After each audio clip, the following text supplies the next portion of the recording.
Hey everyone, welcome back to my channel. I'm Heather. Today I am in my library's little garden to start this video off because it's really pretty out today.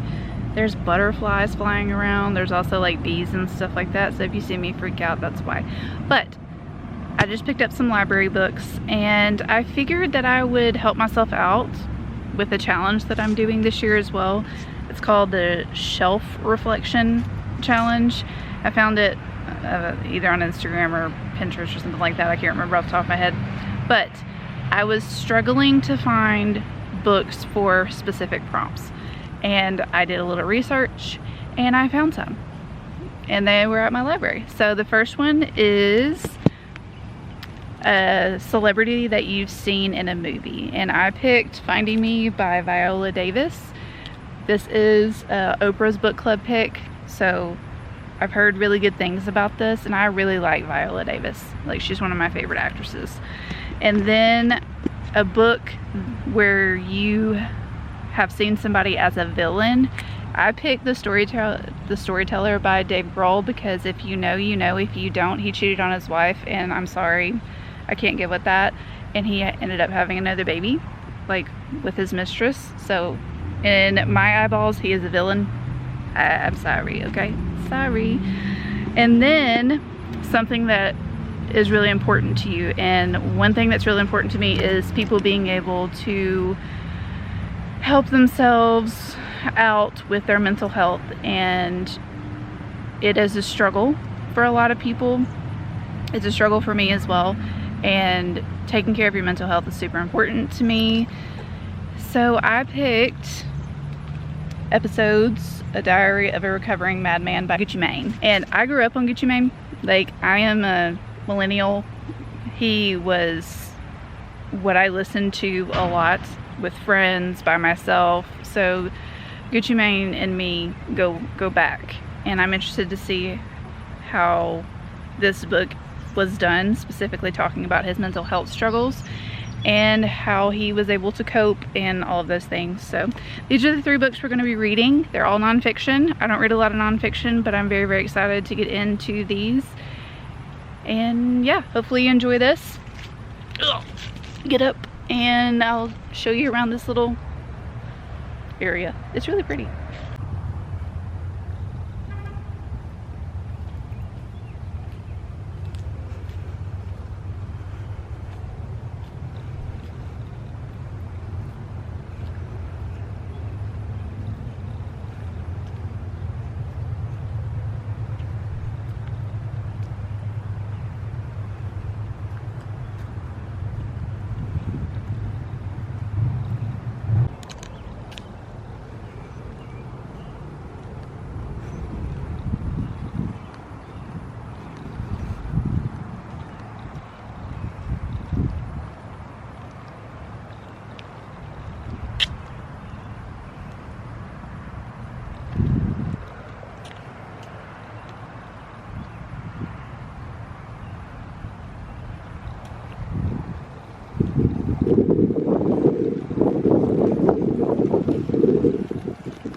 Sorry if you hear my air conditioning. Like I said, it's hot outside.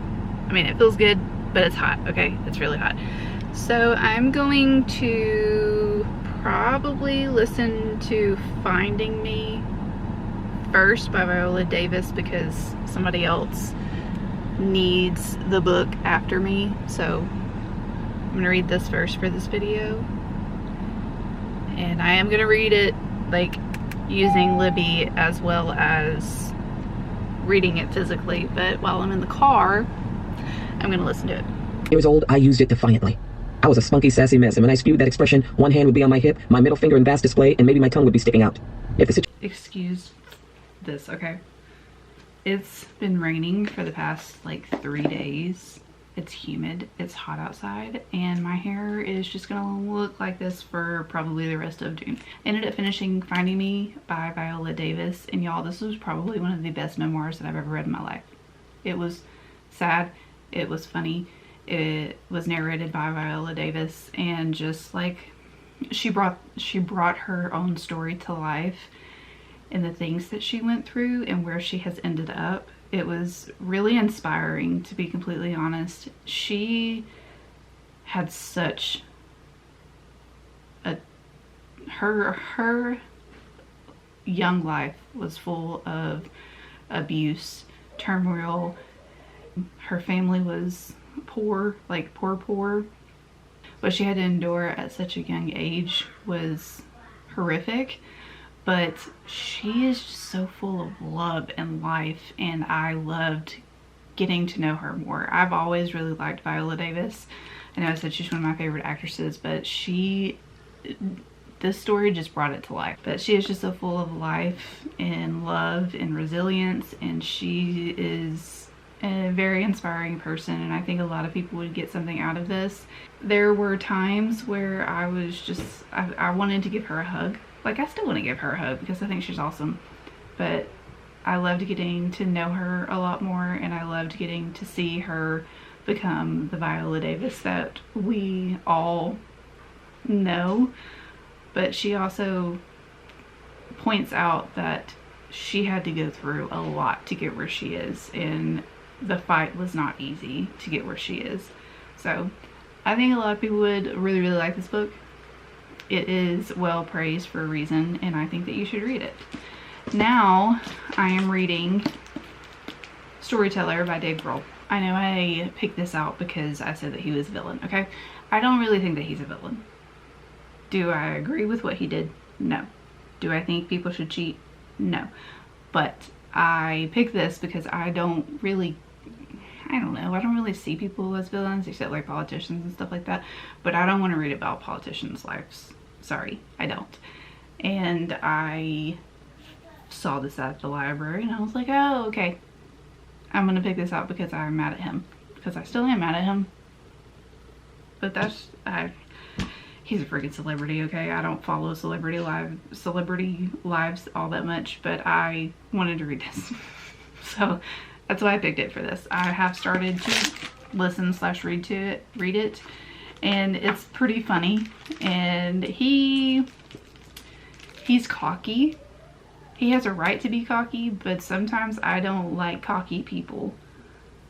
I don't like cocky people anyways. I like humble people, and he crosses the line ever into cocky. So I'm not liking that aspect of it, but I think that his storytelling is really good. And it has like Foo Fighter music and stuff like that in it, so the production of it's done really well. And he's reading it, so of course he's bringing his story to life. And he is a very good storyteller as of right now, but I am only that much in. Hello.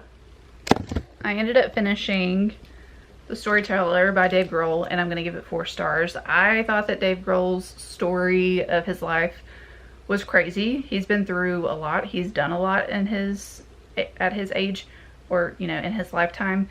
And I thought that it was really interesting. The only thing that I didn't particularly like in here was the pacing of the timeline, because we were getting like adult things happening, but then he would switch back to him being a teenager, and then he would go back to him being an adult, and there was really no separation between the two. I know what he was trying to do. He was trying to tie in his story together and kind of reflect on his past and everything, but I don't think it was done very well, in my opinion. It's just me though. Like, I don't think it was done well or done badly throughout the entire story. It was just at some parts. And some parts felt more rushed than others, but overall I really did enjoy learning about Dave Grohl's life and how he became who he is today. There is a lot of sadness within the story too, especially when it comes to his friends passing away, and one of his friends, you should probably know who it is, but I'm not going to tell you just in case. But I think if you were a rock lover, a music lover, you love reading about like celebrity lives and all that kind of stuff, I think that you would really enjoy this. The music in here represents him, it represents him and what he has done over the years. And I liked it a lot. He still shouldn't have cheated on his wife though. Just don't cheat on your wives. Don't cheat on your husbands. Don't cheat on anybody. It's not good. Just like, if you're not happy, tell your spouse. Communication is key, okay? But otherwise, it was a good book. Now I am reading Episodes by Gucci Mane. And this one is hard hitting. This is about his mental health and about his drug abuse, substance abuse, and how he got help with his mental health and with his substance abuse. And he's been through a lot too. He's been through a lot. It makes me really sad to know that while I was growing up enjoying his music, he was struggling so much. And thinking back on it and like all the music he produced and put out, you could always tell that there was something different about him, but I didn't realize it was to this extent. And it's just really sad to hear about. So I'm gonna continue. I'm almost done with it. So especially with "Is You Rollin'? Bitch, I might be. Bitch, I might be. Bitch, I might be." That song. Did I know what was going on and what the song was actually about when I was like 14, 15, 16 years old? No. But knowing what he was going through, it just makes me feel bad. It just makes me feel bad, you know? It's just a thing. Here to let you know, I ended up finishing Episodes by Gucci Mane, and I'm gonna give it a 5-star. I thought this was an exceptional book, especially about someone going through a mental health crisis, as well as substance abuse and alcohol abuse. He had to come to terms with his mental health in the midst of him becoming Gucci Mane and recording his music and becoming famous and having these people around him that didn't all have his best interests at the forefront of their mind, and he had to learn who he can and cannot trust within the music industry. And I think that's a really hard thing for anybody to come to terms with, whether you're going through mental health crisis or not. People not having his well-being at the forefront of their mind, and they just wanted money, money, money, money, money. It was all about the money. It was all about what Gucci could give them. I just wanted to give him a hug because he was going through so much and people were taking advantage of him. And it happens all the time, but people just don't talk about it.